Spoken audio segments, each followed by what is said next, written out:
Bill, thanks for doing this interview with me. William Burg, so you're author on local history here in Sacramento. How did you get involved with that text writing? Well, I went to school to teach history at the high school level.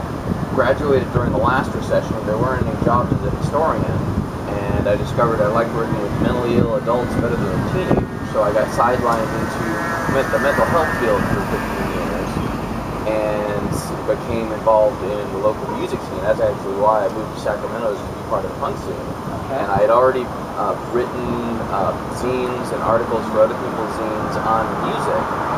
And when I got bitten by the history bug again a few years ago, sort of transitioned from doing mental health to writing about history and becoming a historian, going back to school, it was a natural progression to start writing about local history. I'd been neck deep in the community. You really can't be here for a long time without learning a little bit about it. Because I'd studied it in college, I'd kind of kept my ears open for it. What college did you go to? Humboldt State. Okay. Is that where you're from, the Humboldt area? No, I grew up in the suburbs of Sacramento. Oh, okay. And so, what are some of the things you've written about? You've written how many books on this? I've written 4 books now. The first one was on Sacramento streetcar networks. Actually, all 3 companies that ran streetcars here. Then about a neighborhood called Southside Park, which is mostly an immigrant neighborhood, the southwestern quarter of downtown Sacramento.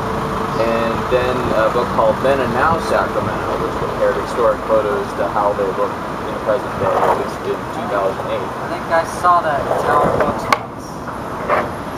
There was an earlier Then and Now book. It was done in the 90s, but part of why I wrote it was, number one, because some of the information was inaccurate, and also because a lot of the now photos in 1995 were then photos in 2008, so I was asked to write more of a revised version. It also served as a sort of an introduction to Sacramento history.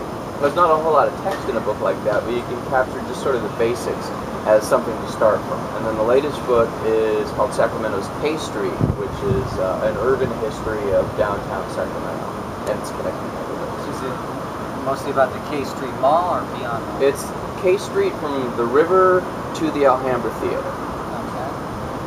And how far back do you go with that? Before John Sutter arrived. Wow. There was human habitation here thousands of years ago, so I started with Venetianon. And just a little bit about that extensive period of time, because honestly we don't know all that much. And then going up through 1973. You self-published? Well, it's through a company called the History Press. They were looking for someone to write a history of Sacramento's department stores.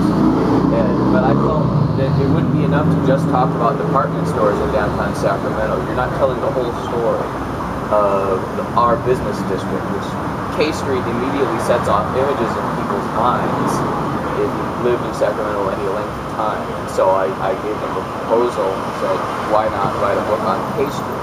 So the History Press is kind of in the gray area. It's not a self-publishing venture where you have to produce your own book and carry stock and things like that.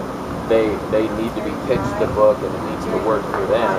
They handle distribution, but it's not an academic history publisher. In some ways it's an advantage to more And people read. is it just distributed locally in this region? Generally they only distribute in areas where they think the book is going to sell, and for a local history book that tends to be within the local area. Okay. Of course, Sacramento is the capital of the most popular state, so I think that would make it a national thing at some point. You would, except people don't generally know anything about Sacramento, so it's not really something on their radar. Not even Sacramentans. But hopefully your books will change that. And we'll talk more about that in the upcoming segments.